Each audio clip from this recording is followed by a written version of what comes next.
வெளியே கூட்டு போய் சமாதானப்படுத்து.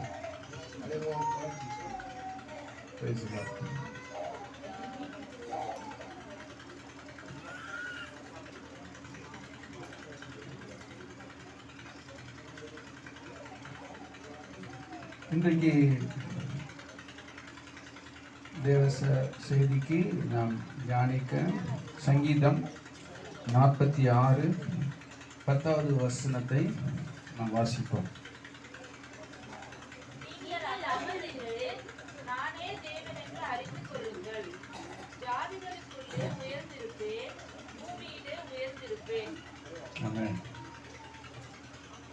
நீங்கள் அமர்ந்திருந்து நானே தேவன் என்று அறிந்து கொள்ளுங்கள்.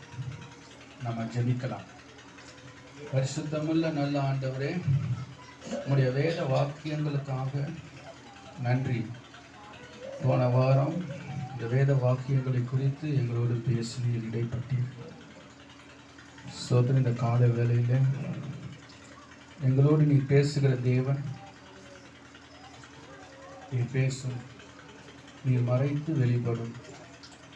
உங்களுடைய பரிசுத்த நாமம் மகிமைப்படுவதாக. இயேசுவின் நாமத்தில் பிதாவே.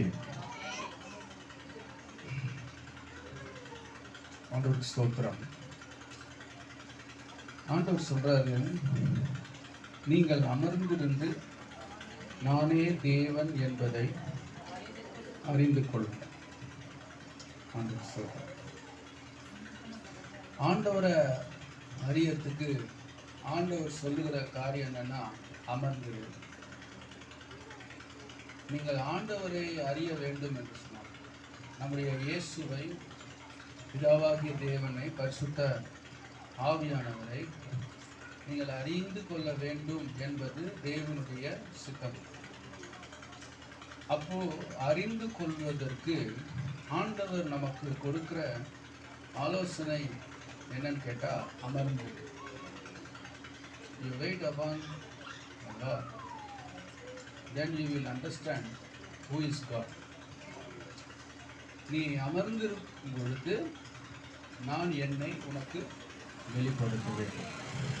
ஆமென். நம்ம ஆண்டவருக்கு ஸ்தோத்திரம் உண்டாகட்டும். ஒரு பாடலை நாம், கோரஸை நாம் பாடி தேவ செய்திக்கு நேராக போகலாம். இந்த கோரஸ் பாட்டு போட்டு 280வது கோரஸ்.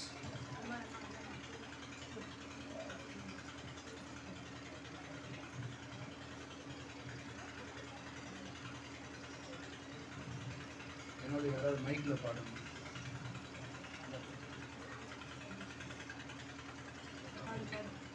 அதில் தமிழில் பாடலாம்.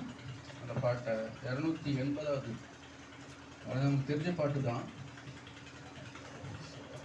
இயேசு ரத்தத்தால் சுத்தமானேன், அந்த பாடலை பாடணும். இயேசு ரத்தத்தால் சுத்தமானேன், தேவ ஆவியால் நிரப்பப்பட்டேன், தேவ சபையில் அங்கமானேன், புது சிருஷ்டியாய் மாற்றினாரே, தேவ சேவைக்காய் அழைத்தாரே, தூய அக்கினி அபிஷேகத்தால் நல்ல சாட்சியாய் மாற்றினாரே, நான் இயேசுவின் பிள்ளையானே, பாடு ஓசனா ஓசனா ஓசனா இயேசுவுக்கே, ஓசனா ஓசனா ஓசனா இயேசுவுக்கே. இயேசு ரத்தத்தால் சுத்தமானேன், தேவ ஆவியால் நிரப்பப்பட்டேன், தேவ சபையில் அங்கமானேன், புது சிருஷ்டியாய் மாற்றினாரே, தேவ சேவைக்காய் அழைத்தாரே, தூய அக்கினி அபிஷேகத்தால் நல்ல சாட்சியாய் மாற்றினாரே,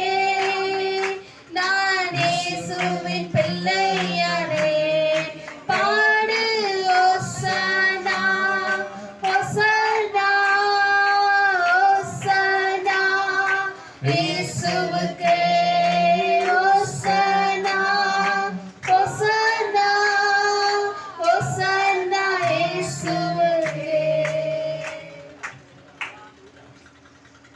கர்த்தருக்கு மகிமை உண்டாகட்டும். ஆண்டவர் நம்மை ரட்சித்து சபையிலே அங்கத்தினராக தேவன் மாற்றியிருக்கிறார். பரிசுத்த ஆவியின் அபிஷேகத்தினாலே நம்மை நிரப்பியிருக்கிறார். நான் தேவ பிள்ளையான எவ்வளோ பெரிய சந்தோஷம், எவ்வளோ பெரிய ஒரு பாக்கியம். ஆண்டவருக்கு மகிமை. இந்த பாசமாக பாடும்போது அன்பு கூறுவேன் அந்த பாடலில் எல்ரோயி எல்ரோயி என்னை கண்டீர் ஐயா. ஆண்டவர் ஸ்தோத்திரம். நம்ம வேத போன வாரம் சாயந்தரத்தில் கூட அந்த பகுதியை நாம் தியானம் பண்ணோம். போன வாரம் சாயந்தரம் ஆராதனையில் ரொம்ப அருமையாக கர்த்தர் பேசினார். ஆண்டவருக்கு மகிமை உண்டாவதாக. நமக்கு எல்லாரையும் ஆண்டவர் நம்மை வந்து ஒரு பெரிய ஒரு ஸ்லாக்கியத்தை கர்த்தர் நம்ம கொடுத்துருக்கிறார். அதுக்காக என்ன சொல்லுவோம்? நம்ம ஒரு அலுவலியை சொல்லுவோமா, இல்லை 1000 அலுவலியை சொல்லலாம்? அவன் வாயை திறந்து நல்லா துதிங்க. இந்த சிந்தனையை கட்டி வச்சுக்க சாத்தானெல்லாம் தூரமாக போட்டோம், கவலையெல்லாம் தூரமாக போட்டோம், இந்த பிரச்சனைகள் எல்லாம் தூரமாக போட்டோம். தேவ பிள்ளைகள் எப்போதும் மகிழ்ந்திருக்கும். அல்லேலூயா அல்லேலூயா சொல்லுங்க. படிக்கட்டுல நீங்க படிக்கல இருக்கிறீங்க, அங்கதான் ஒரு குரல் வருது. ஆமென். தேவனுக்கு மகிமை உண்டாகட்டும். எப்பொழுதும் மகிழ்ந்து களி கூறு. கர்த்தர் பெரிய காரியங்களை நமக்காக செய்வார். நம்ம கத்தெடுக்கிறார். அவர்களை காத்த நிழல் அவர்களை விட்டு விலகினது என்று வேதம். நம்மோடு கூட நிழலாய் தேவன். அல்லேலூயா. நமக்கு என்ன கவலை, நமக்கு என்ன பயம்? கர்த்தர் செய்து கொண்டே இருக்கிறார். நாம் ஒரு கரத்தில் இருக்கிறோம். பார்த்தோம், கண்மணி போல கர்த்தர் பாதுகாப்புன்னு சொல்றாரு. என்னங்க பயம்? அல்லேலூயா. போதும். உணவு கொடுக்கக்கூடிய இடத்த, தங்க இடத்த கொடுக்குறாரு. அப்படியே அல்லேலூயா ஆமென் சொல்லிட்டு பல்லவத்து பறந்து போயிட வேண்டியதான். ஆமென். தேவனுக்கு மகிமை உண்டாகட்டும். இங்கே ஆண்டவர் சொல்றாரு, நீங்கள் அமர்ந்திருந்து நானே தேவன் என்று அறிந்து கொள்ளுங்கள். அல்லேலூயா. ஆண்டவர் ஸ்தோத்திரம். இதுல எப்படி ஜனங்கள் ஆண்டவரை, வேதத்துல எப்படி ஜனங்கள் ஆண்டவரை அறிந்தார்கள். இந்த அறிந்து கொள்வதனால அவங்களுக்கு கிடைச்ச பலனும் ஆசீர்வாதமும் என்ன என்பதை நான் உங்களுக்கு சொல்ல இருக்கிறேன். கர்த்தருக்கு ஸ்தோத்திரம் உண்டாகட்டும். ஏசாயாவின் புஸ்தகத்திலே 6ஆம் அதிகாரத்தை நாம் எடுத்துக்கொள்ளலாம். ஐசாயா 6.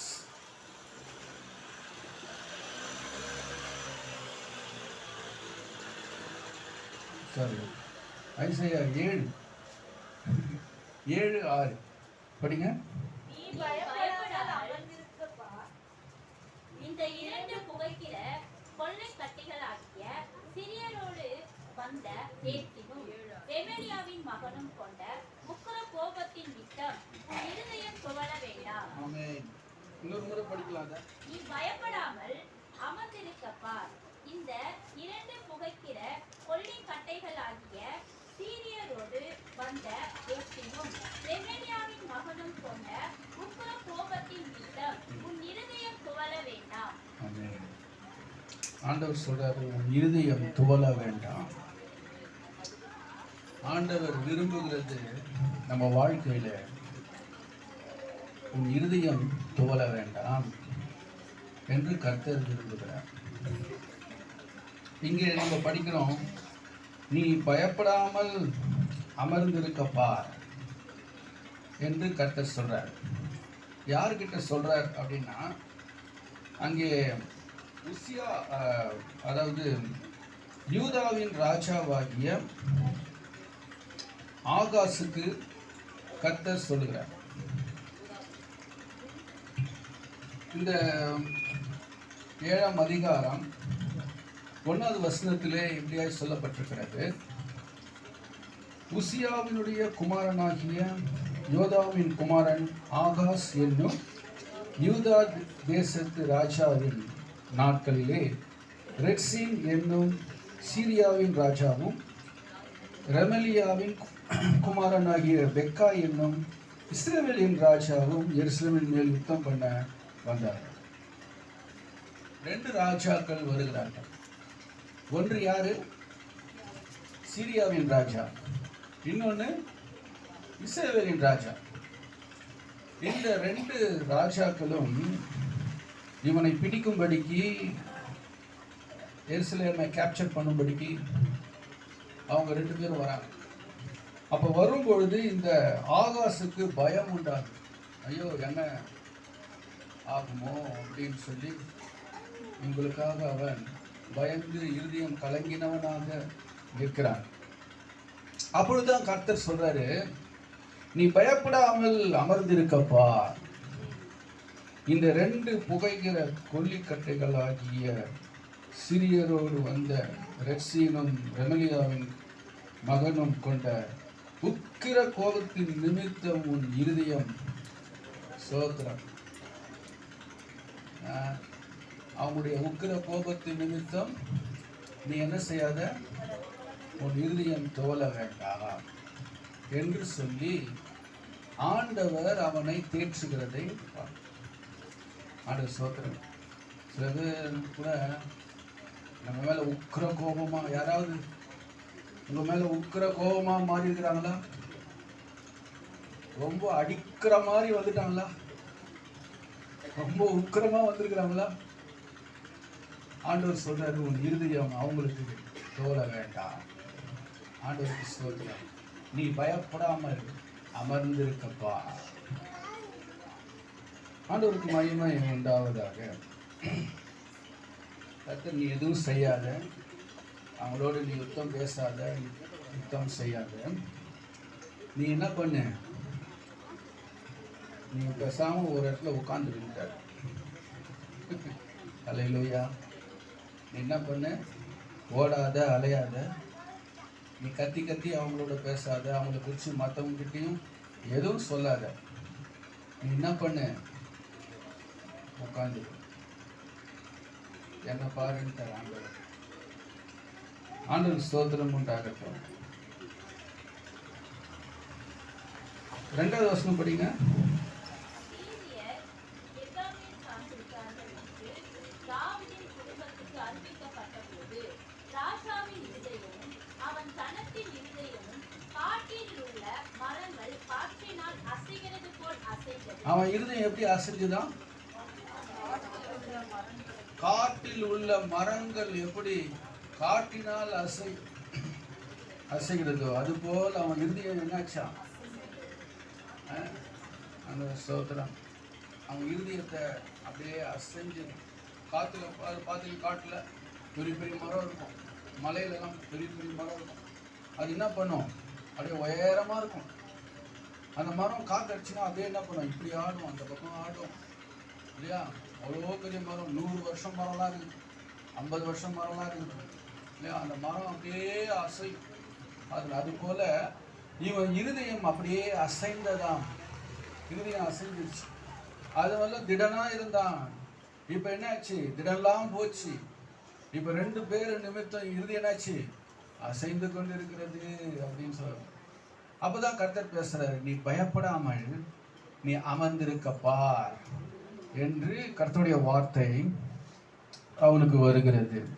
ஆண்டவருக்கு ஸ்தோத்திரம் உண்டாகட்டும். அப்ப பாருங்க 7வது வசனம் 8வது வசனம் படிங்க. கர்த்தராகிய ஆண்டவர் அந்த ஆலோசனையை நிலைநிற்பதில்லை, அதின்படி சம்பவிப்பதும் இல்லை. சீரியாவின் தலை தமஸ்கு, தமஸ்குவின் தலை ரேத்சீன். இன்னும் 65 வருஷங்களிலே எப்பிராயீம் ஒரு ஜனமாய் இராதபடிக்கு நொறுங்குண்டு போம். ஆண்டவர் சொல்றாரு, எதிரிய குறிச்சி சொல்றாரு, அந்த ஆலோசனை நிலை நிற்பதில்லை, அதின்படி சம்பவிப்பதும் இல்லை என்று கர்த்தர் சொல்றார். அல்லேலூயா. ஏசாயா 54:17 படிங்க.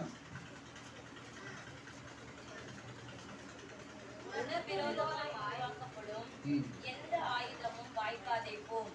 உனக்கு விரோதமாய் நியாயத்தில் எழுப்பும் எந்த நாவையும் நீ குற்றப்படுத்துவாய். இது கர்த்தருடைய ஊழியக்காரரின் சுதந்திரமும் என்னால் உண்டான அவர்களுடைய நீதியுமாய் இருக்கிறது என்று கர்த்தர் சொல்லுகிறார். நீதி ஆண்டவர் சொல்றாரு, அது என்னுடைய நீதி என்று கர்த்தர் சொல்றாரு. என்ன நீதினா, உனக்கு விரோதமாய் உருவாக்கப்படும் எந்த ஆயுதமும் வாய்க்காதே போகும். அல்லேலூயா. தேவனுக்கு ஸ்தோத்திரம் உண்டாகட்டும். காரணமில்லாமல் உங்களுக்கு விரோதமாய் வருகிறார்களா, கர்த்தர் அதையெல்லாம் நிர்மூலமாக்கிடுவார். அந்த ஆலோசனை நிலை நிற்பதில்லைன்னு சொல்லிட்டார். அதன்படி நடக்கவே நடக்காது. அல்லேலூயா. உன்னை தூக்கி குப்பை தட்டில போட்டாலும் அது நடக்காது. உன்னை தூக்கி நெருக்கமான இடத்துல போட்டாலும் அது நடக்காது. அல்லேலூயா. தேவனுக்கு ஸ்தோத்திரம் உண்டாகட்டும். ஆண்டவர் எதை அனுமதிக்கிறார் அதுதான் நடக்கும். உங்க வாழ்க்கையில எது ஆண்டவர் அனுமதிக்கிறாரோ, ஆண்டவருடைய வசனம் சொல்லுகிறது. மத்தேயு சுவிசேஷத்திலே 10ஆம் அதிகாரத்திலே சொல்லப்பட்டிருக்கிறது, என் அனுமதி இல்லாமல் உன் தலையில் இருக்கிற ஒரு முடி கூட அது கீழே விழாது. அல்லேலூயா. ஆண்டவர் ஒரு முடி கூட கவலையா இருக்கிறார். ஒரு முடியை கூட ஆண்டவர் பாதுகாக்கிறார். அல்லேலூயா. உன்னை தொடுகிறவன் கண்ணின் மணியை தொடுகிறான் என்று கர்த்தர் சொல்கிறார். சரிங்களா? ஆண்டவருக்கு ஸ்தோத்திரம் உண்டாகட்டும். அவன் பயப்படுறான். ஐயோ என்ன ஆயிடுமோ, இன்னைக்கு பயப்படுறீங்களா? உங்க காரியங்களை குறித்து ஏதாவது கவலையா இருக்கிறீங்களா? ஆண்டவர் வந்து சொல்றாரு, உன் இருதயம் தோல வேண்டாம், நீ பயப்படாத, அமர்ந்திருக்கப்பா. தேவனுடைய சமூகத்துல நம்ம காத்து வெயிட் பண்ணிட்டு இருக்கும் பொழுது கர்த்தர் என்ன பண்ணுவாராம், ஆண்டவர் ஆலோசனை வருகிறது. எப்பிராயிம் இனி ஒரு ஜாதியா இராதபடிக்கு அவனை நொறுக்கி நிர்மூலப்படுத்துவேன். உண்டாகட்டும். தேவனுக்கு ஸ்தோத்திரம். நீங்க நொறுங்கி போக மாட்டீங்க. அல்லேலூயா. அவங்களை எதிர்க்கிறதான எதிரிகளை கர்த்தர் நொறுக்குவார். கர்த்தருக்கு சொல்றேன், அப்பொழுது நீ கர்த்தர் யார் என்பதை அறிந்து கொள்வாய். அல்லேலூயா. நெருக்கங்கள் வரும், நமக்கு சத்துருக்கள் எழும்பலாம். ஆண்டவருக்கு ஸ்தோத்திரம். ஆனால் ஆண்டவர் சொல்றாரு, ஸ்தோத்திரம், உனக்கு விரோதமாய் உருவாக்கப்படும் எந்த ஆயுதமும் அது வாய்க்காது. ஊழியக்காரருடைய சுதந்திரம், இது தேவனுடைய நீதி என்று கர்த்தர் சொல்லுகிறார். அல்லேலூயா. அல்லேலூயா. அதனால இப்படிலாம் என்னை போட்டு நெருக்கிறாங்களே, நாங்கள் செய்யாத குற்றத்தெல்லாம் அவங்க சொல்றாங்கல்ல, எல்லாம் எனக்கு எதிராக இருக்கிறாங்கல்ல, எப்படி சொல்லி நீங்கள் கவலையாக இருக்கிறீங்களா? கர்த்தர் சொல்றாரு, நீ பயப்படாமல் அமர்ந்திருக்க பாரு, நானே தேவன் என்பதை நீ அறிந்து கொள்வாய். அல்லேலூயா. இங்க கர்த்தர் யுத்தம் பண்ணுவாரு.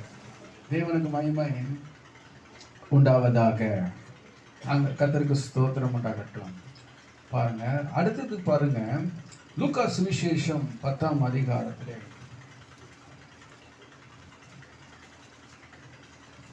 10ஆம் அதிகாரம், அதுல வந்து 39வது வசனம் படி. அவளுக்கு மரியாள் என்னப்பட்ட ஒரு சகோதரி இருந்தாள். அவள் இயேசுவின் பாதத்தருகே உட்கார்ந்து அவருடைய வசனத்தை கேட்டுக் கொண்டிருந்தாள். அவளுக்கு மரியாள் எனப்பட்ட ஒரு சகோதரி இருந்தாள். அவள் இயேசுவின் பாதத்தருகே உட்கார்ந்து அவருடைய வசனத்தை கேட்டுக்கொண்டு இருந்தார். இங்கே ஒரு சகோதரியை நம்ம பார்க்கிறோம். அவள் ஆண்டவருடைய பாதத்திலே அமர்ந்திருந்தாள். அமர்ந்திருந்து என்ன செய்தா அப்படின்னு கேட்டா, ஆண்டவர் சொல்ற வசனங்களை அவள் கேட்டுக்கொண்டு இருந்தாள். ஆண்டவர் ஸ்தோத்திரம். முதல்ல சத்துரு வரும்பொழுது ஆண்டவருடைய பாதத்துல உட்காரும் பொழுது நமக்கு என்ன கிடைக்குது? ஜெயம் கிடைக்குது. ரெண்டாவது, ஆண்டவருடைய பாதத்திலே உட்காரும் பொழுது உட்கார்ந்து அவள் வசனத்தை கேட்டுக்கொண்டு, ஆண்டவர் சொல்ற அந்த வசனத்தை கேட்டுக்கொண்டு இருந்தாள். அல்லேலூயா. ஆண்டவர் சோதரம். இந்த வசனத்தை கேட்டுக்கொண்டு இருந்த அந்த மகளை பார்த்து ஆண்டவர் சொல்றாரு, இயேசு அவளுக்கு பிரதியுத்தரமாக 41 மார்த்தாளே மார்த்தாளே, நீ அநேக காரியங்களை குறித்து கவலைப்படுகிறார். கர்த்தருக்கு ஸ்தோத்திரம். இன்னைக்கு நிறைய பேர் நிறைய காரியங்களை குறித்து கவலைப்பட்டுக்கிட்டே இருக்கிறீங்க, அப்படிதானே? ஆண்டவர் சொல்றாரு, மார்த்தாளே மார்த்தாளே ரெண்டு சொல்லி 2 முறையை கூப்பிடுறாரு. நீ அநேக காரியங்களை குறித்து நீ கவலைப்படுற, ஆனால் தேவையானது ஒன்றேன்னு சொல்லிட்டார். ஒரு அல்லேலூயா சொல்லலாம். ஆண்டவருடைய வாயிலிருந்து புறப்பட்ட அந்த வார்த்தை. கர்த்தருக்கு ஸ்தோத்திரம்.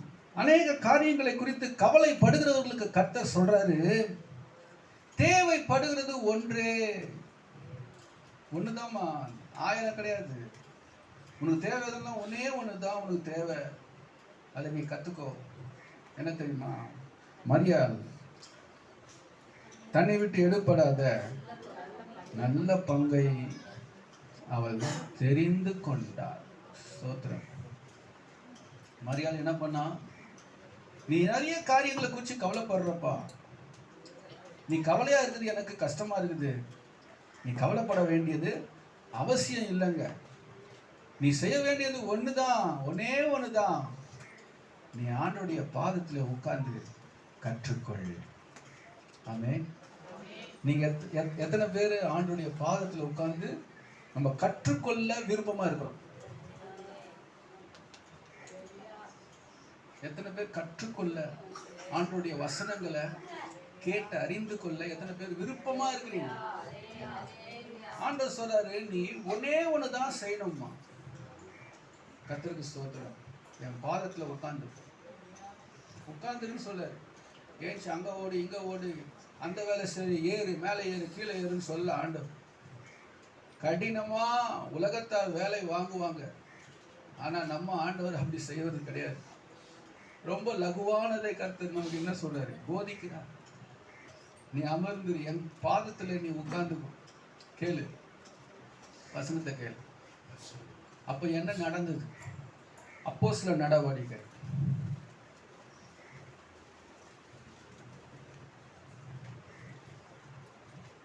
அப்போஸ்தலர் நடவடிக்கை 17ஆம் அதிகாரம் 11வது வசனம். 17. அந்த பட்டணத்தார் மனோவாஞ்சையாய் வசனத்தை ஏற்றுக்கொண்டு காரியங்கள் அவங்க மனசுல யோசிச்சாங்க. அந்த வசனத்தை ஏற்றுக்கொண்டு, ஆண்டு வசனங்களை ஏற்றுக்கொண்டு, காரியங்கள் இப்படி இருக்கிறதா என்று தினந்தோறும் வேத வாக்கியங்களை ஆராய்ந்து பார்த்ததினால் தெசலோனிக்கேயில் உள்ளவர்களை பார்க்கிலும் ஹல்லேலூயா. ஆண்டவருக்கு ஸ்தோத்திரம். அவங்க எப்படி இருந்தாங்கன்னா, புத்தியில மந்தப்படலை. புத்தியில அவங்க ஒருவேளை அவங்க ஏழையா இருந்திருக்கலாம், அவங்களுக்கு சரியான தங்குவதற்கு இடம் இல்லாமல் இருந்திருக்கலாம். ஆனா புத்தியில எப்படி இருந்தாங்களா? எப்படி இருந்தாங்களா? எப்படி இருந்தாங்க? எப்படி இருந்தாங்க? எல்லாம் வாயை திறந்து சொல்ல மாட்டீங்க. எப்படி இருந்தாங்க? நற்குணசாலி. அந்த நற்குணசாலிகளாக, அதுதான் ஆண்டவருக்கு கைத்தடி ஸ்தோத்திரம் பண்ண. அல்லேலூயா. நீ நற்குணசாலியா இருக்கணும். அல்லேலூயா. நமக்குள்ள நற்குணங்கள் இருக்கணும் என்று கர்த்தர் எதிர்பார்க்கிறாரு. அல்லேலூயா. இது ஆவிக்குரிய ஆசீர்வாதம். ஆண்டவர் ஸ்தோத்திரம். இயேசுவை குறித்து அப்போஸ்தலர் 10ஆம் அதிகாரத்தில் வாசிக்கும் பொழுது, அவர் நன்மை செய்கிறவராகவே சுற்றி திரிந்தார். ஜனங்களுக்கு நன்மை செய்கிறவராகவே சுற்றி திரிந்தார். காரணம் என்ன? நற்குண அவருக்குள்ள. ரூத்தை குறித்து நம்ம வாசிக்கும் பொழுது அந்த வசனத்தை படிங்க. முந்தின குணத்தை பார்க்கிலும் 3ஆம் அதிகாரம், ரூத் 3ஆம் அதிகாரம். எடுத்தவங்க வாசிங்க டக்குன்னு. அதற்கு அவன் எந்த வசனம்? 10 10 படிங்க. அதற்கு அவன் மகளே, நீ கர்த்தரால் ஆசீர்வதிக்கப்பட்டவள், நீ தரித்திரரும் ஐஸ்வர்யவான்களாக வாலிபர்களுக்கு பிறகு போகாதனால் உன் முந்தின நற்குணத்தை பார்க்கிலும் உன் பிந்தின நற்குணம் எப்படி இருந்துதான்? அல்லேலூயா. உன் முந்தின நற்குணத்தை பார்க்கிலும் பிந்தின நற்குணம் உனக்கு எப்படி உத்தமமா இருந்தது. அல்லேலூயா. அந்த உத்தமத்தை கர்த்தர் ஆசீர்வதித்தார், அந்த நற்குணத்தை கர்த்தர் ஆசீர்வதித்தார். எப்படி ஆசீர்வதித்தார் அப்படின்னு கேட்டா, ஆண்டவருக்கு ஸ்தோத்திரம், அவள் ஐஸ்வர்யவானுக்கு பின்னால போல, வேற யாருக்கும் பின்னாடி அவ போல கர்த்தரையே நம்பி வந்தாள். அவ கையில ஒண்ணுமே கிடையாது. கர்த்தருக்கு ஸ்தோத்திரம். சாப்பிட்றதுக்கு ஒண்ணும் இல்லை, கையில ஒரு பேக் கூட இல்லை. அப்படி கர்த்தரை நம்பி மோவாப் தேசத்தை விட்டு இந்த எருசலேம் பட்டணத்துக்கு வருகிறார். யாரை நம்பி வருகிறார்? கர்த்தரை நம்பி அவள் வரும்பொழுது கர்த்தர் அவளை எப்படி ஆசீர்வதிச்சார் தெரியுமா? ஆண்டவர் ஸ்தோத்திரம். தன் மாமிகிட்ட சொல்றா, நான் கொஞ்சம் சாப்பிட்றதுக்கு கதிர்களை பொறுக்கி கொண்டு வரேன் அப்படின்னு சொல்லி ஏதோ ஒரு வயலில் போய் அங்கே சிந்தப்பட்டிருக்கு. அப்போ இந்த அறுவடை பண்ணுவாங்க இல்லையா, அறுவடை பண்ணும்போது அந்த கதிர் என்ன ஆகும்? கீழே கொஞ்சம் சிந்தும். அப்போ அந்த காலத்தில் ஆண்டவர் பழைய ஏற்பாட்டில் ஒரு காரியத்தை, ஒரு நியமத்தை ஆண்டவர் வச்சிருந்தார். நீ கதிரை வெட்டும் பொழுது சிந்தினதை நீ என்ன பண்ணாத, நீ எடுக்காத, அதை ஏழை ஜனங்களுக்கு அதை விட்டுடு அப்படின்னு சொல்லி ஒரு நியமத்தை அங்கே வச்சிருந்தார்.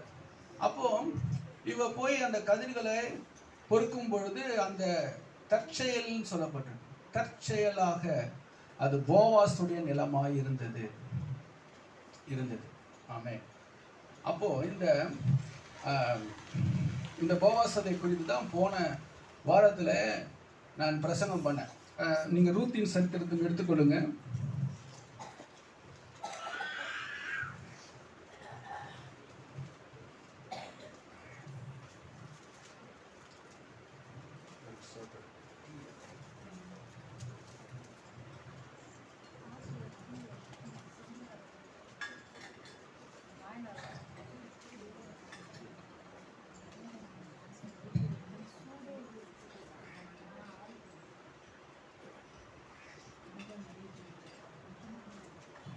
நல்ல பிரசங்கம் பண்ணணும்னு ஆசை.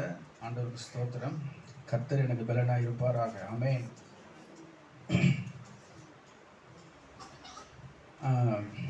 ஒரு வசனம் 2ஆம் அதிகாரம்,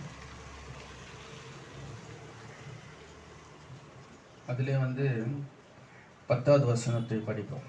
அப்பொழுது அவள் தரையிலே முகங்குப்புற விழுந்து வணங்கி, நான் அந்நிய தேசத்தாளாயிருக்க நீர் என்னை விசாரிக்கும்படி எனக்கு எதினாலே உம்முடைய கண்களில் தயை கிடைத்தது என்றாள். அவன் கேட்கிறான். இந்த ரூத் போவாசை பார்த்து சொல்றான், நான் ஒரு புறஜாதி பெண், நான் உங்க தேசம் கிடையாது, நான் ஏதோ ஒரு ஃபாரின்ல இருந்து வந்திருக்கிறேன். அப்படி இருக்கும்போது எதனால உங்க கண்கள்ல எனக்கு தயவு கிடைச்சது? நான் ஒண்ணுமே உனக்கு நன்மை பண்ணல, ஒன்றும் பண்ணல, ஆனா உங்க கண்கள்ல எனக்கு என்ன தயவுன்னு பாருங்க. முந்தின வசனம் படிங்க, 9. அவர்கள் அறுபருக்கும் வயலை நீ பார்த்து அவர்கள் பிறகே போ. அது 8ல இருந்து படிங்க. அப்பொழுது போவாஸ் ரூத்தை பார்த்து, மகளே கேள், பொறுக்கிக் கொள்ள வேறே வயலில் போகாமலும் இவ்விடத்தை விட்டு போகாமலும் இங்கே என் ஊழியக்கார பெண்களோடு கூடவே இரு. அவர்கள் அறுப்பருக்கும் வயலை நீ பார்த்து அவர்கள் பிறகே போ. ஒருவரும் உன்னை தொடாதபடிக்கு வேலைக்காரருக்கு கட்டளையிட்டிருக்கிறேன். உனக்கு தாகம் எடுத்தால் தண்ணீர் குடங்கள் அண்டைக்கு போய் வேலைக்காரர் மொண்டு கொண்டு வருகிறதிலே குடிக்கலாம் என்றான். அப்பொழுது அவள் கரையிலே முகம் குப்புற. இப்போ போவாஸ் அவளுக்கு என்ன சொல்றாரு, நீ பொறுக்கி கொள்றதுக்கு வேற நிலத்துக்கு நீ போகாத, நீ இங்கேயே இரு. உனக்கு எவ்வளோ தானியம் வேணுமோ நீ அதுலேருந்து எடுத்துக்கோ. ஒன்று. ரெண்டாவது, ஒரு தாகம் எடுத்துச்சுன்னா நீ பொறுக்கும் போது வெயில்ல என்ன ஆகும், உனக்கு நாக்கு வரணும். ஏன்னா அப்போ இந்த வேலைக்காரர்கள் குடிக்கிற அந்த தண்ணீரில் நீயும் என்ன பண்ணு, தண்ணி குடி அப்படின்னு சொல்லி அவளுக்கு ஆறுதலாக இந்த போவாஸ் சொல்ற. அப்போதான் இந்த ரூத்து சொல்றா, ஆண்டவரே எதனால உடைய கண்களில் எனக்கு தயவு கிடைச்சு, நான் என்ன செய்தேன், இதை நான் இயேசுவுக்கு நான் ஒப்பிடுகிறேன். போவாஸ் இயேசு கிறிஸ்துவுக்கு நிழலாட்டமா இருக்கிறாரு. இந்த ரூத்து சபையாகிய மணவாட்டிக்கு அடையாளமாக இருக்கு. இப்போ நாம ஒண்ணுமே ஆண்டவருக்கு செய்யல, ஆண்டவரை நாம அறியல, ஆண்டவருக்கு ஒண்ணும் செய்யல.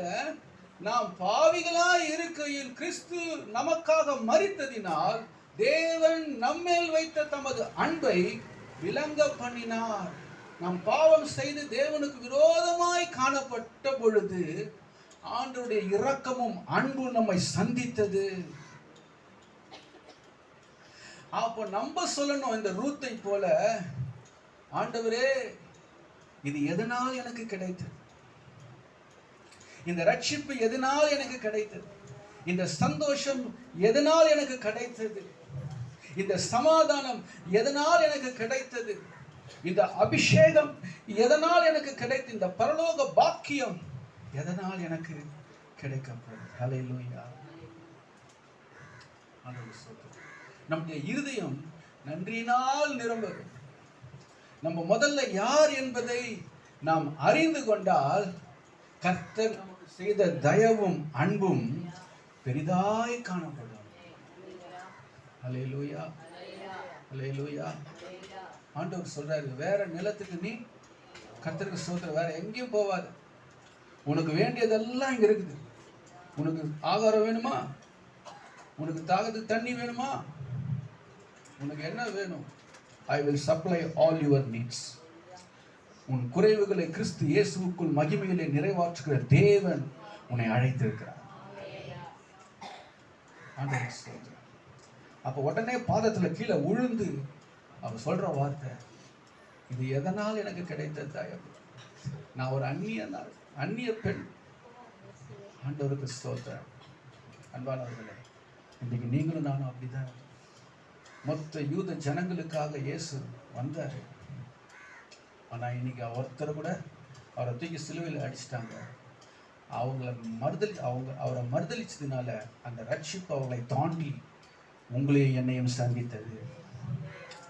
அல்லேலூயா, அல்லேலூயா, அல்லேலூயா. இந்த அன்பை நம்ம நினைத்து நினைத்து நம்ம பாடி கர்த்தரை நாம் துதித்து மகிழ வேண்டும். அல்லேலூயா. ஒரு சில நேரத்தில் கர்த்தருக்கு முன்பாக தாழ்மையாக சொல்கிறேன், அதிகாலை ஜெபத்தில் நான் அழுதுருக்கிறேன். எதை நினச்சி தெரியுமா, என் தேவைகளை நினச்சி நான் அழலை. அதிகமான அழுததுக்குரிய அழுதத்தினுடைய காரியம் என்னன்னு கேட்டிங்கன்னா, இந்த ரட்சிப்பை குறித்து ஆனந்த கண்ணீர் என் கண்ணிலிருந்து வரும். ஆண்டவரே என்னை ரட்சித்தீரே முழங்கால் போட்டு அழுவேன் கர்த்தர் சமூகத்தில். அதில் அந்த அழுகையில் ஒரு பெரிய மகிழ்ச்சி என்னை மூடும். அந்த அழுகையில் எனக்கு ஒரு பெரிய களிப்பு உண்டாகும். ஆண்டவருக்குள்ள அப்படியா என் இருதயம் பொங்கி பொங்கி அழுது கொண்டே கர்த்தரை துதித்து கொண்டே இருப்பேன். அன்பான சபையோடு முதல்ல நம்ம யார் என்பதை நாம் அறிந்திருப்போமானால் ஆண்டவர் நமக்கு செய்த இந்த ரட்சிப்பு உனக்கு பெருசா தரும். அல்லேலூயா. போவாஸ் சொல்றாரு, நீ பெரிய பணக்காரன் கிட்ட பார்த்துட்டு நீ போகல, மாறாக நீ கர்த்தரையே நீ நம்பி வந்த. ஆண்டவர் ஸ்தோத்திரம். உன் முந்தின நற்குணத்தை பார்க்கணும், பிந்தின நற்குணம். அது படிங்க, அது மறுபடியும் படிங்க.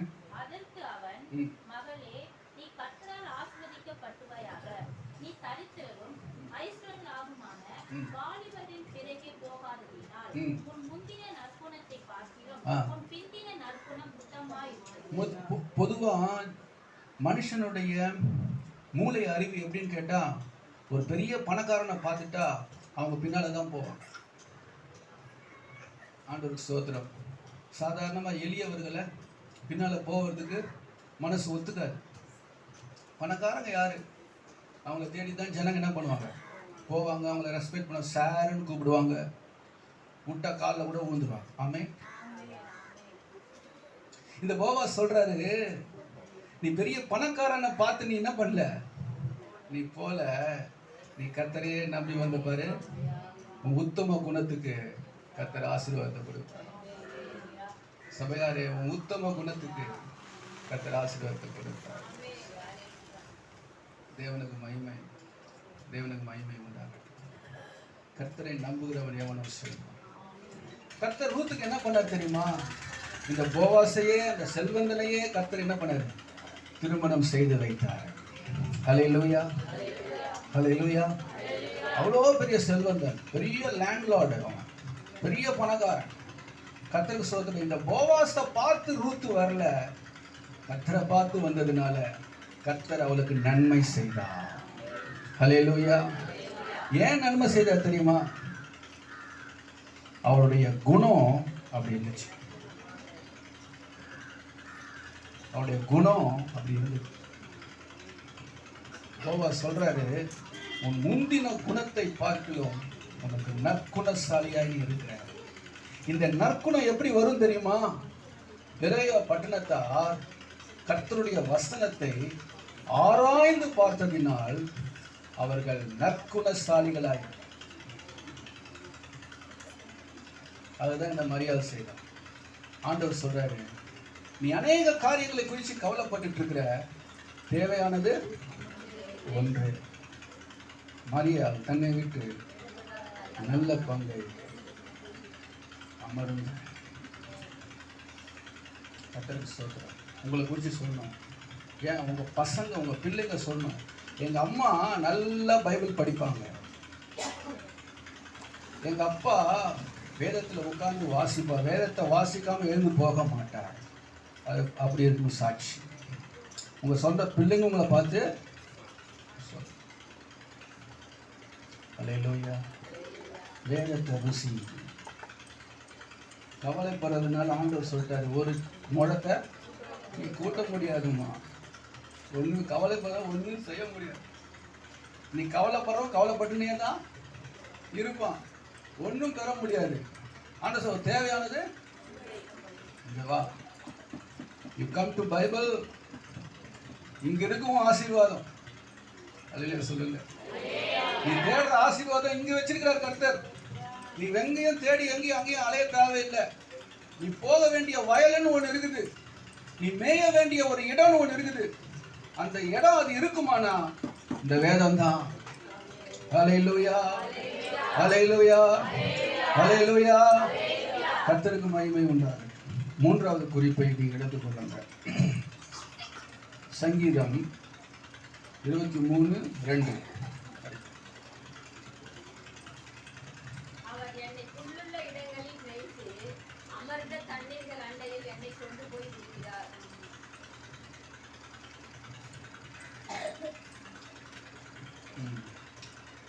அவர் என்னை புல்லுள்ள இடங்களில் மேய்த்து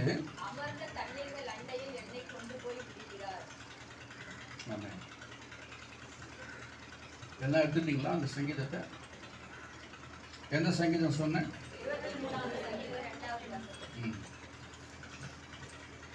எல்லாம் எடுத்து வச்சுக்கோங்க கையில. வசனம் சொல்லும் போது வேதத்தை நீங்க கையில எப்பவும் உங்க கையில என்ன இருக்கணும்? அதை நீங்க நான் சொல்லவே கூடாது. சொல்றேன், வேதத்தை மறக்கிறவங்க உங்க பிள்ளைங்க மறக்கின்ற கர்த்தர். வேதத்தை நம்ம என்ன பண்ணோம்? உங்களுக்கு படிக்க தெரியுதோ இல்லையோ, கையில் என்ன இருக்கணும்? ஒரு பைபிள்னா ஒன்று வாங்கி வச்சுக்கணும். வாயு பசங்க பிள்ளைங்க கையில் வேதத்தோடு வரணும் சர்ச்சுக்கு. வெறும் கையை வீசின்னு வரக்கூடாது. ஆமென். படிங்க. அவர்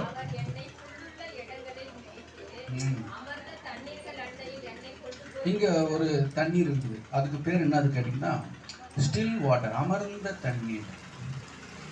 அமர்ந்திருந்து நானே தேவன் என்பதை இங்க ஒரு அமர்ந்த தண்ணீரை கர்த்தர் வைக்கிறார். ஸ்டில் வாட்டர் அப்படின்ட்டு இருக்கு பைபிள் இங்கிலீஷ்ல. ஆண்டவருக்கு ஸ்தோத்திரம். அந்த இடத்துல உன்னை கொண்டு போகிறார். அமர்ந்த தண்ணீர் அண்டியே உன்னை கொண்டு போய் விடுகிறார். என்ன காண்பிக்கிறது? இளைப்பாறுதல். உனக்கு என்ன கற்றுக் கொடுக்குறாரு? இந்த தண்ணி, இந்த இடத்துக்கு நீ வந்துட்டீங்கன்னா, இந்த தண்ணீர் அண்டையா நீ வந்துட்டீங்கன்னா உனக்கு என்ன கிடைக்குது? உனக்கு ஆண்டவர் ஸ்தோத்திரம். நீங்க இந்த காட்டு மிருகங்கள் எல்லாம் நீங்க பாத்தீங்கன்னு சொன்னா அது என்ன பண்ணுன்னு கேட்டீங்கன்னா, காட்டுல ஒரு இடத்துல அப்படியே தண்ணி தேங்கி இருக்கும். அந்த இடத்துல அந்த மிருகங்கள் அந்த தண்ணியை குடிச்சிட்டு அங்கேயே இலைப்பாடி கொண்டு உட்கார்ந்துருக்கு, ஆசைப்பட்டு. அது சொல்ற, இன்னைக்கு நீ அமர்ந்த தண்ணீர் அண்டைய வா. அல்லேலூயா. உனக்கு நான் அதை இளைப்பாறுதலை நான் கொடுப்பேன். அல்லேலூயா, அல்லேலூயா. ஆண்டவருக்கு ஸ்தோத்திரம் உண்டாகட்டும். இந்த அமர்ந்த தண்ணீர் எதை காண்பிக்கிறது என்று கேட்டால், பரிசுத்த ஆவியானவருடைய அபிஷேகத்தை காட்டுகிறது.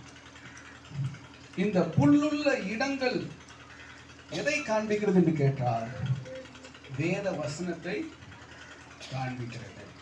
கர்த்தருக்கு ஸ்தோத்திரம் உண்டாவதாக. இப்போ இந்த ரெண்டையும் ஆண்டவர் நமக்கு கொடுத்து 3வது வசனத்தில் ஆண்டவர் சொல்றார், அவர் என் ஆத்துமாவை தேற்றி தம்முடைய நாமத்தின் நிமித்தம் என்னை நீதியின் பாதையில் உன் ஆத்துமாவை தேற்றுகிற ஒரு இடம் எதுன்னு கேட்டீங்கன்னா, இந்த அமர்ந்த தண்ணீர் தான். அல்லேலூயா சொல்லுங்க. உன் ஆத்துமாவுக்கு ஒரு தேறுதலான இடம் தேற்றுவார். நம்முடைய இந்த பரிசுத்த ஆவியானவருக்கு பேரை வேற ஒரு பேர் இருந்தது. என்ன பேர் தெரியுமா? தேற்றரவாளன். ஆண்டவராகிய இயேசு கிறிஸ்து சொன்னாரு, நான் பிதாவிடத்தில் ஏறி போவது உங்களுக்கு நலமாயிருக்கும், ஏனெனில் தேற்றரவாளராகிய பரிசுத்த ஆவியான உங்களிடத்திலே வருவார். அல்லேலூயா. ஆண்டவருக்கு ஸ்தோத்திரம். ஒரு சிலர் இன்னைக்கு இயேசுவே பிடிச்சுன்னு இருப்பாங்க, பரிசுத்த ஆவியானவரை விட்டுருவாங்க, பிதாவை விட்டுருவாங்க. ஒரு சிலர் பிதாவையே பிடிச்சுன்னு இருப்பாங்க, இயேசுவை விட்டுருவாங்க, பரிசுத்த ஆவியானவரை விட்டுருவாங்க. நமக்கு அப்படி கிடையாது. திரியேக தேவன் நமக்கு வேண்டும்.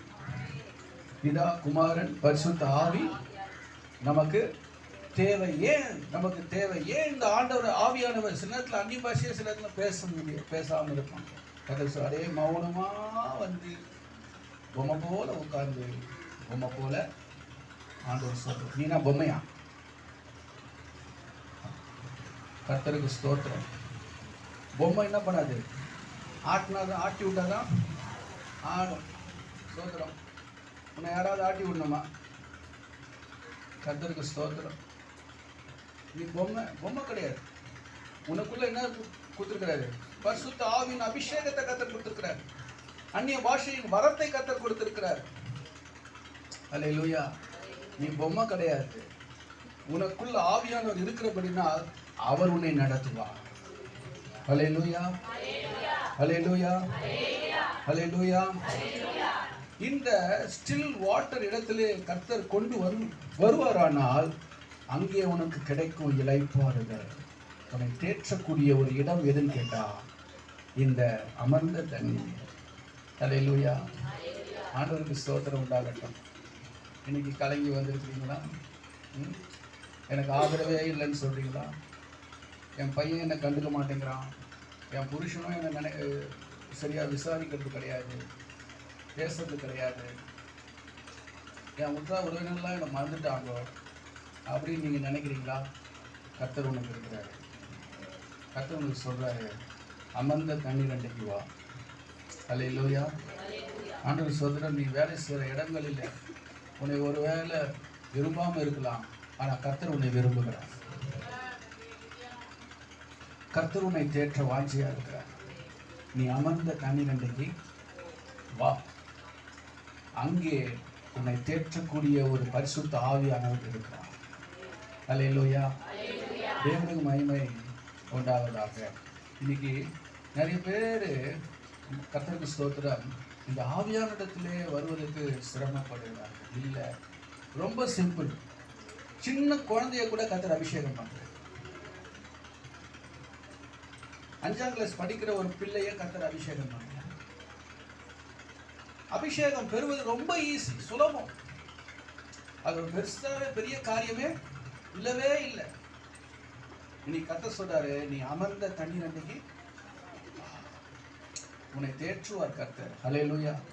ஒரு தாய் தேற்றுவது போல நான் உன்னை. ஏசாயா 66ஆம் அதிகாரம் 13ஆவது வசனம் படிங்க.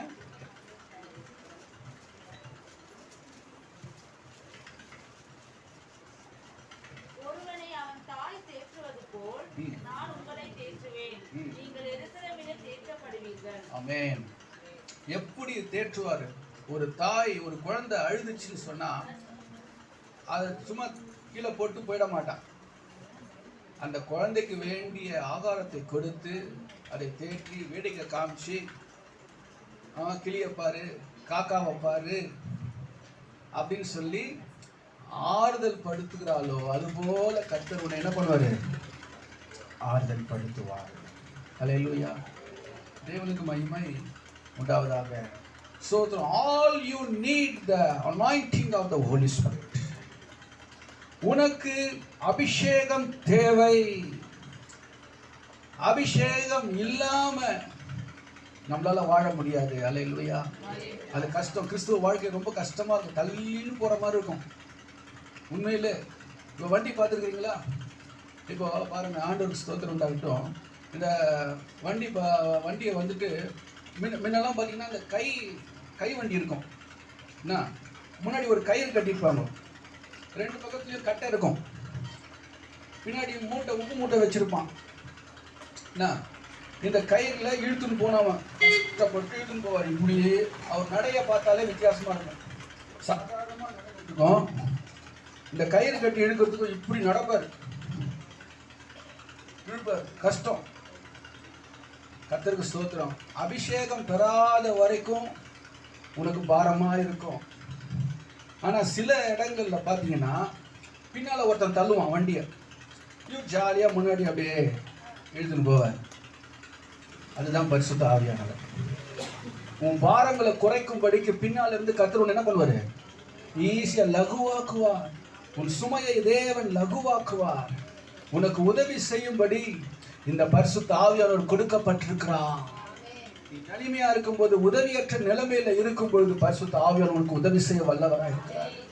ஹல்லேலூயா, ஹல்லேலூயா, ஹல்லேலூயா.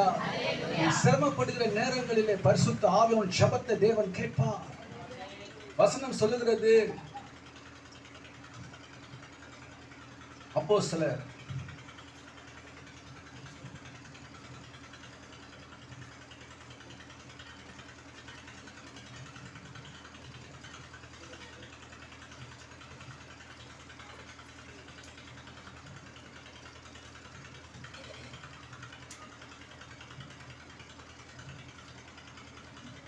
ரோமருக்கு எழுதின நிருபம் 8ஆம் அதிகாரம்